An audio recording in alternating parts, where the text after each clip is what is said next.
Olá, como vai você? Tudo bem? Eu sou Darlide Alves e é possível que aqui nesse grupo tenham pessoas que assistiram inclusive a participação da Cesiane no meu programa Consultório de Família, ali na Novo Tempo. E aquele foi um dia muito especial porque muitas pessoas foram tocadas pelo testemunho lindo da Cesiane, que muito tem se dedicado para fazer discípulos, para fazer homens e mulheres se renderem a Cristo. E isso com muito amor, com uma dedicação que nasce exclusivamente de um coração que fora entregue completamente a Jesus Cristo. E nesse movimento espiritual, nesse movimento de resgate de muitas vidas para Cristo, nós temos em nossos dias uma discípula do Senhor Jesus Cristo, fazendo aquilo que realmente é o fruto de que essa vida se rendeu, se entregou e ama o reino de Deus. Bendito seja o Senhor por este encontro aqui, por todas as pessoas que estão conectadas agora, desejosas de terem um encontro real, pessoal, exclusivo, direto com Jesus Cristo, por meio da palavra, por meio do louvor. E tem algo que, acima de tudo, dá sentido à nossa experiência com Cristo. É justamente fazer o que a Cesiane e tantas outras pessoas têm feito por descobrir que é fazendo outros discípulos que nós nos permitimos ser confirmados no reino de Deus. E a Cesiane, a Sara, o Júnior, a Cíntia, o Gabriel, a Sofia, são testemunho de que o Senhor tem contado conosco para que façamos discípulos.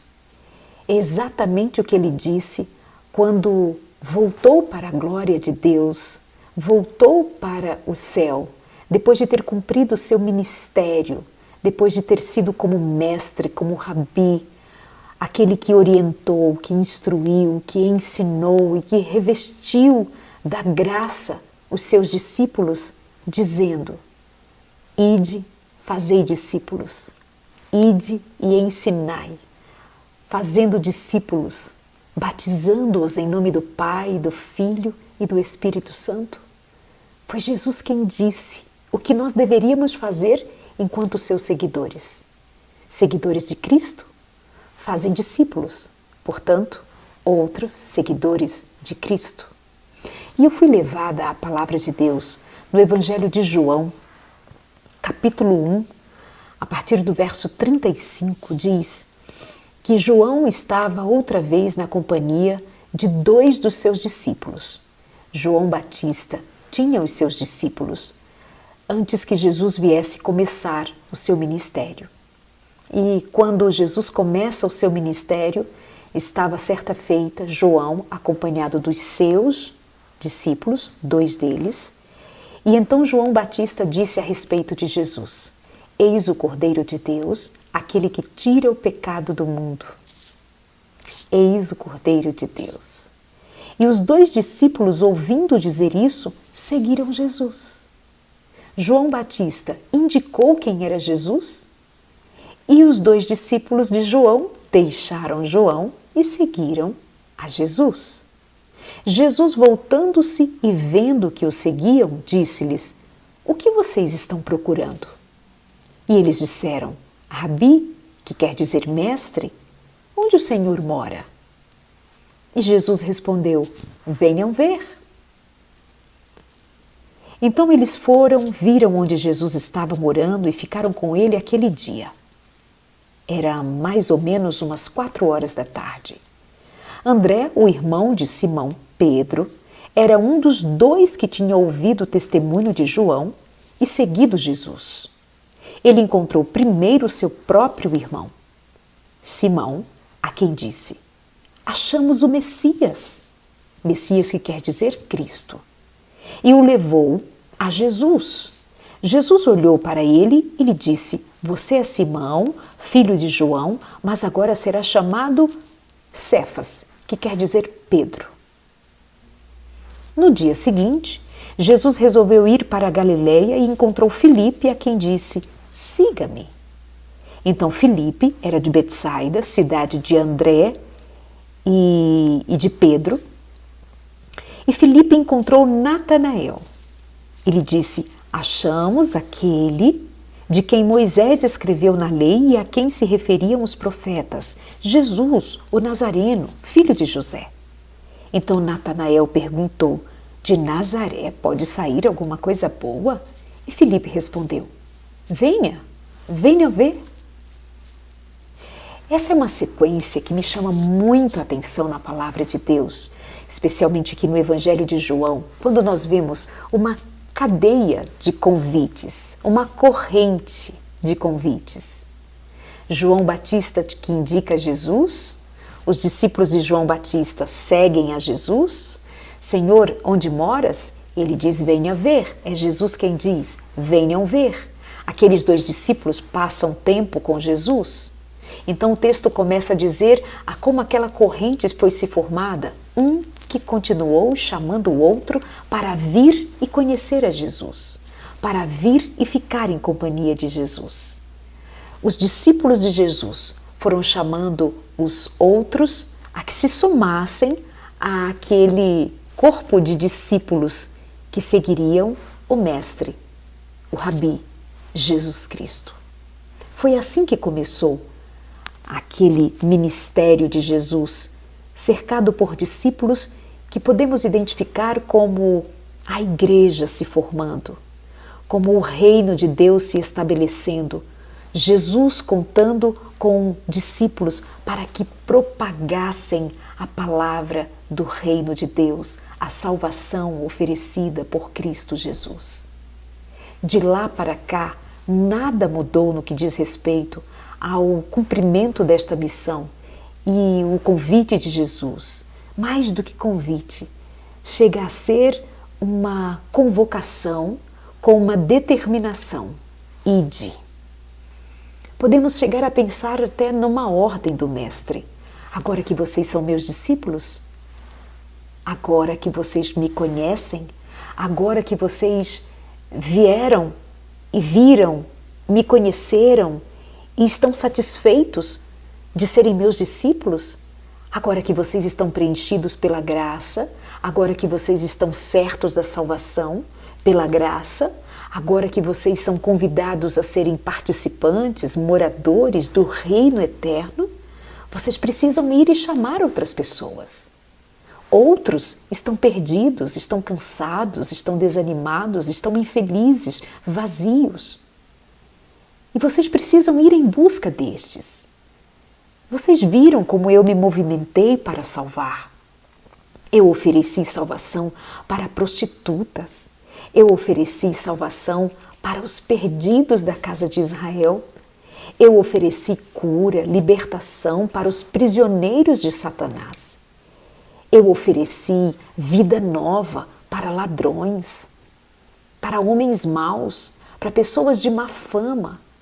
Eu ofereci o reino, abrir as portas. Vocês viram como foi manifesta a bondade de Deus? Vocês são minhas testemunhas. E quando Jesus volta para o céu, os seus discípulos ficam agora convencidos de tudo aquilo que eles aprenderam com Jesus enquanto com ele caminharam. E mesmo depois da ressurreição de Jesus, Jesus fica ainda mais 40 dias com os seus discípulos antes de voltar para os céus. E naqueles 40 dias, Jesus fica com os seus discípulos para instruí-los, para abençoá-los, para abrir os olhos espirituais daqueles homens para que eles, e mulheres também, para que eles enxergassem as maravilhas que Deus havia manifesto entre eles, mas muitas vezes eles não haviam percebido. Estavam muito envolvidos com seus problemas, estavam muito ocupados, muitas vezes especialmente com ficarem livres de Roma, de resolverem questões políticas, sociais, econômicas, e o Senhor Jesus os estava chamando para olhar para algo maior, sublime, poderoso, eterno. Depois que Jesus fica com eles naqueles 40 dias, Jesus ainda promete que daria a eles o Espírito Santo. Jesus volta para os céus, faz a promessa de que deixaria ali com eles o coração esperançoso, desejoso de receber o Espírito Santo, e 10 dias depois o Espírito Santo foi derramado sobre quem? Sobre os discípulos. E para quê? Para que eles continuassem fazendo mais e mais discípulos, para que a Igreja de Cristo se espalhasse, o reino de Deus se espalhasse sobre a face da terra. O Espírito Santo foi enviado sobre aqueles homens e mulheres. E um texto bíblico, ali no livro de Atos, que conta justamente os atos, as atividades, a rotina, o movimento dado entre os discípulos depois que o Espírito Santo veio. E você vai ver que o tempo inteiro aqueles homens estavam envolvidos em pregar o Evangelho. Pregar o Evangelho do Reino. Ainda que fossem presos, surrados, perseguidos, mortos, espalhados, fugitivos, muitos deles se tornaram fugitivos porque estavam sendo perseguidos por pregarem o reino. É como bem dissera Jesus. Se Jesus Cristo fora rejeitado, se Jesus Cristo fora desprezado, até levado à cruz, muitos o odiaram. Os discípulos de Jesus também passariam pelas mesmas provações. Seriam perseguidos, seriam ofendidos, presos, açoitados. E eles viveram aquela experiência. Mas eu acho extraordinário é que muitas vezes a palavra declara que mesmo quando eles estavam sofrendo, presos, com fome, o que fosse, eles se alegravam. A palavra diz que eles ficavam alegres porque eles estavam sofrendo por causa do nome de Cristo. Eles tinham muito amor por Cristo e ficavam felizes de poder passar por um pouco daquilo que Jesus havia passado. E estavam cumprindo a missão, fazendo outros discípulos. E aos milhares foram convertidas pessoas a Jesus Cristo. Foi dali que surgiu esse tamanho desta igreja espalhada pelo mundo. Quando nós fomos alcançados, eu fui alcançada para o reino de Deus, porque um dia um discípulo do Senhor me fez conhecer a palavra. E é desde então, daqui a pouco já completamos uns 30 anos, um pouco menos, 28 anos, que eu estou a serviço do Senhor da Glória. E de lá para cá, eu também tenho multiplicado com os meus dons, com o meu chamado, com a minha certeza de que sou discípula de Cristo porque eu amo, porque Ele me amou primeiro. Eu também tenho trabalhado para fazer discípulos, para alcançar corações, para fazer pessoas crentes em Cristo, amando a palavra de Cristo, sendo recebidas no reino, sendo ungidas pelo Espírito, tendo a alma inundada pela presença do Senhor. Entrar para o reino de Deus significa dizer entrar para esta arca, para este lugar de segurança. Não significa dizer que nós estamos protegidos de tudo no que diz respeito às provações, às dificuldades. Eu acabara de dizer que os discípulos passaram por grandes provações, mas eles estavam felizes por cumprir a ordem de Jesus Cristo. Ide e ensinai, ide e fazei discípulos no meu nome. E não é que nós estamos aqui reunidos nesta vigília no nome de Jesus? Discípulos, reunindo outros, para que outros mais sejam feitos discípulos para a glória de Deus. Bendito seja o nome do Senhor. Sabe,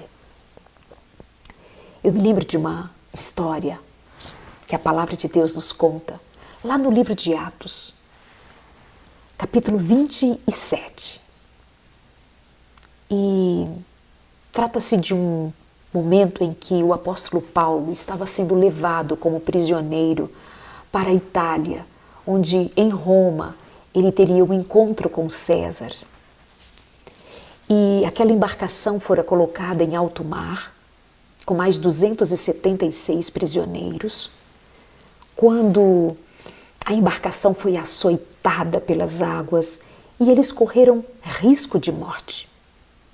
Mas o anjo do Senhor visitou Paulo naquela embarcação e garantiu-lhe que ele não perderia a vida naquela viagem, que o Senhor protegeria aquela embarcação, porque Paulo deveria cumprir um propósito e chegar até o dia de testemunhar diante de César a respeito de Jesus Cristo.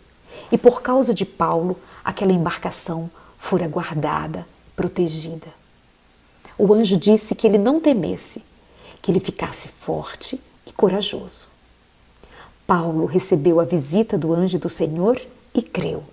A sua vida e de todos os outros naquela embarcação, 276 pessoas, a maior parte prisioneiros, teriam a vida protegida exclusivamente por causa da presença de Paulo naquela embarcação.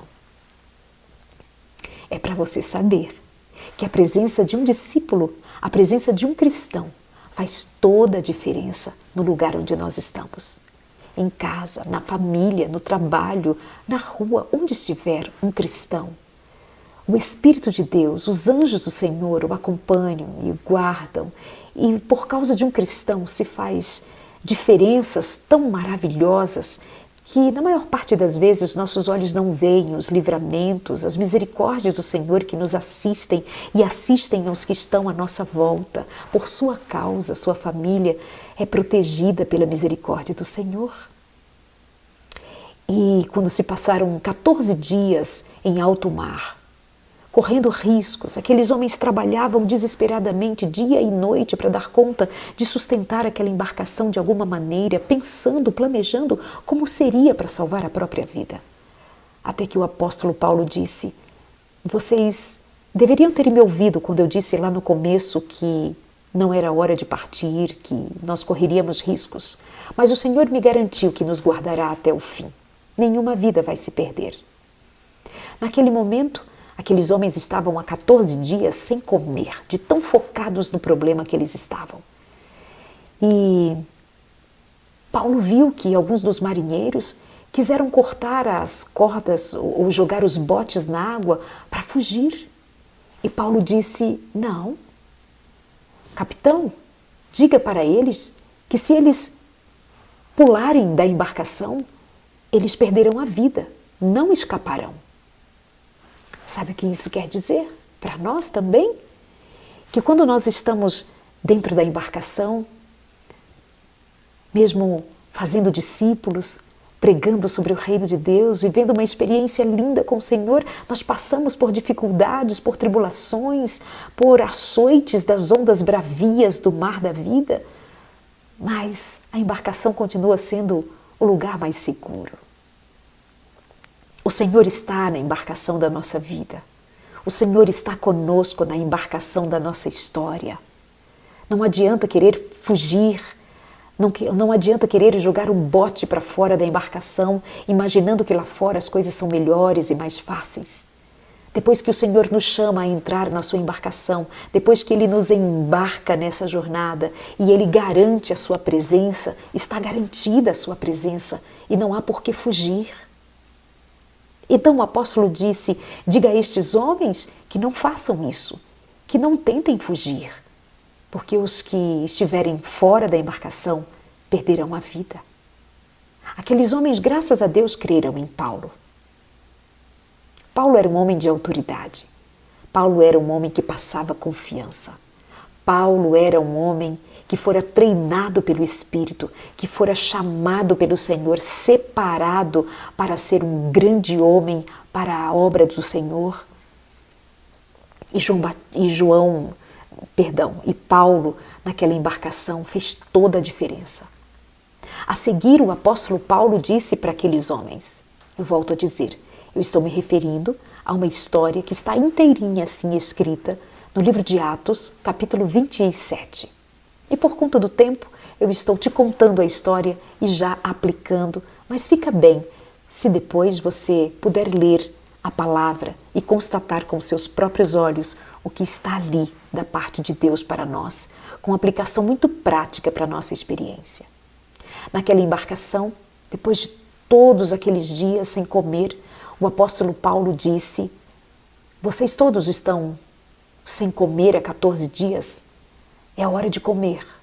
E o próprio Paulo partiu o pão, deu graças a Deus, comeu, as demais pessoas comeram e eles agora estavam mais fortes e puderam ter melhores ideias. E uma das ideias que eles tiveram foi se desprender das coisas que estavam pesando naquele barco.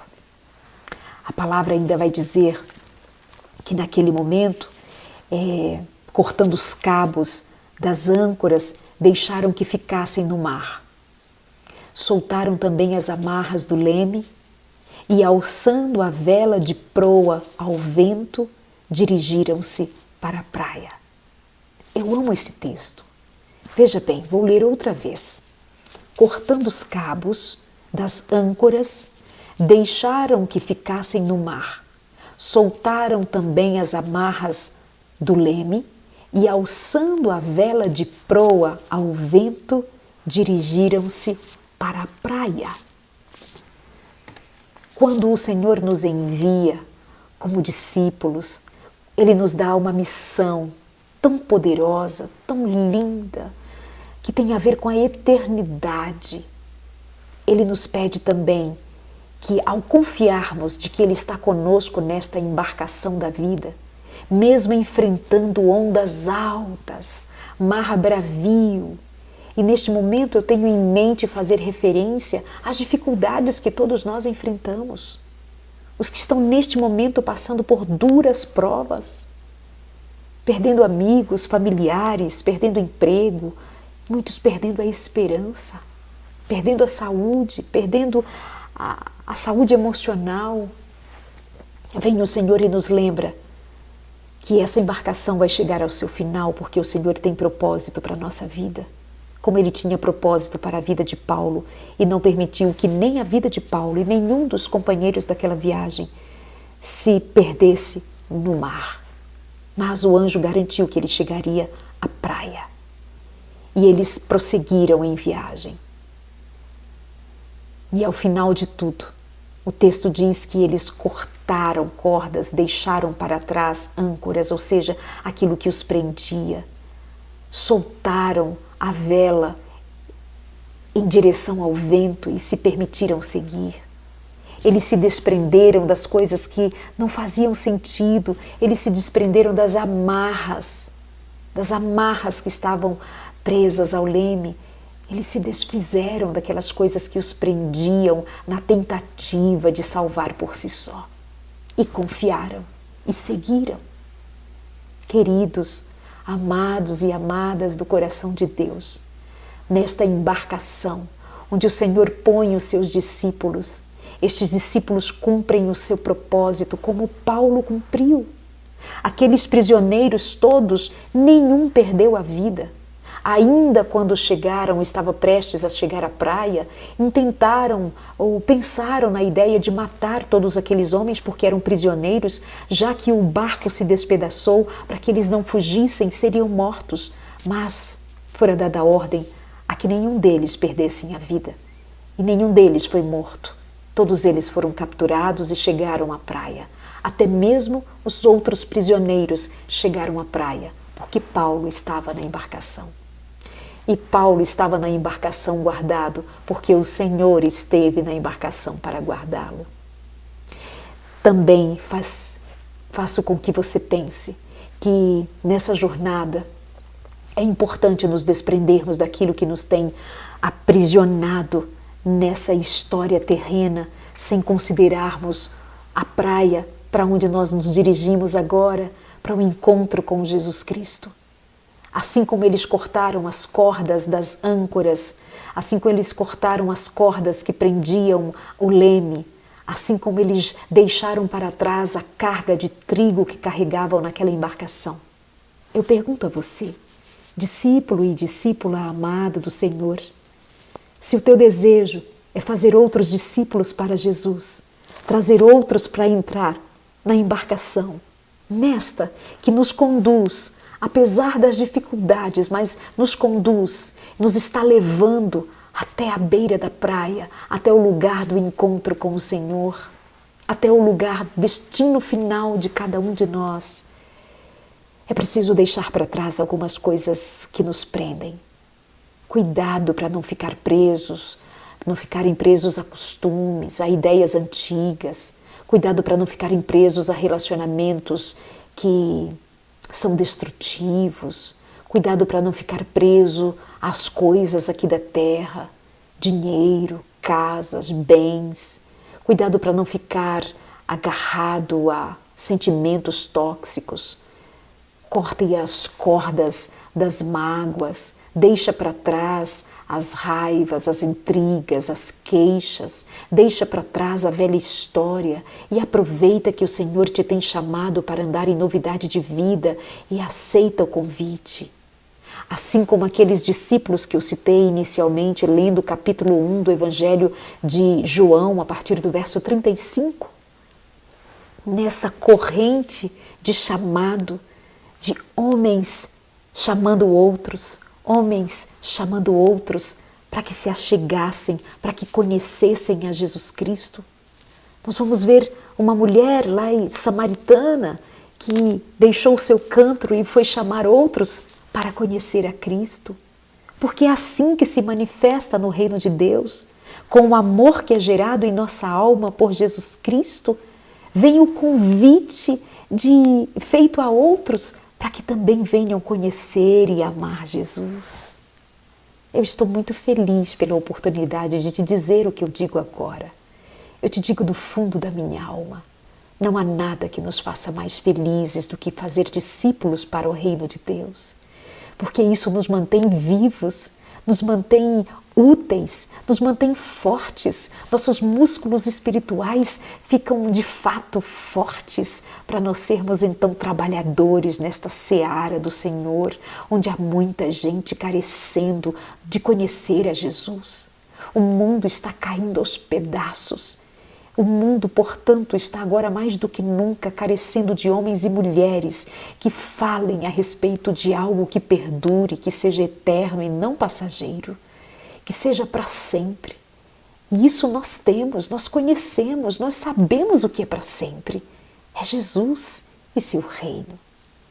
Que o Espírito de Deus se derrame sobre a tua vida, que você permaneça na arca do Senhor, que você permaneça na embarcação de Deus, que você entre para o reino de Deus a convite de Jesus Cristo e que tenha no coração o ardor que o Espírito Santo promove, te convidando, te motivando, te fazendo ser um pescador de homens para a glória de Deus, um pescador de homens e mulheres, de famílias, para conhecerem a palavra de Deus e terem a vida transformada pelo poder da palavra de Deus e pela ministração do Espírito Santo. Bendito seja o nome do Senhor, pelo convite que Ele nos faz. O Senhor teu Deus é contigo, o Senhor que te chamou te capacita. O Senhor que te levantou, que edificou a tua vida na palavra e no Espírito, agora está dizendo, vai e faz discípulos. Vai, porque tem muitos que carecem de serem alcançados e você é meu instrumento na terra. Vai em nome de Jesus. Vai e anuncia, vai e faz discípulos. Especialmente porque você já conheceu a Cristo. Ele disse, venha e veja. Você foi, esteve com Jesus e permanece com Jesus. Agora ele diz, vai e fazei discípulos no meu nome. Agora nós estamos indo, no nome de Jesus, para proclamar o seu reino. Que Deus te abençoe. E eu oro em nome de Jesus Cristo, a que o ministério da pregação do Evangelho seja uma realidade na sua vida. Pai querido, abençoa estes amados homens e mulheres para a tua honra e tua glória. Abençoa-os com a tua presença permanente e com a unção do Espírito Santo, para que eles sejam verdadeiramente discípulos, cumprindo a missão que o Senhor nos entregou. A Ti toda honra e toda glória pela salvação, pela alegria, pelo reino eterno, pelo Espírito, pela paz, pela palavra. Bendito seja o Senhor. Obrigada por nos chamar, obrigada. Quem somos nós? Como o Senhor teve a coragem de nos chamar, sendo nós tão miseráveis, pecadores, indignos. Que amor é esse, meu Deus? Que amor é esse que conta conosco?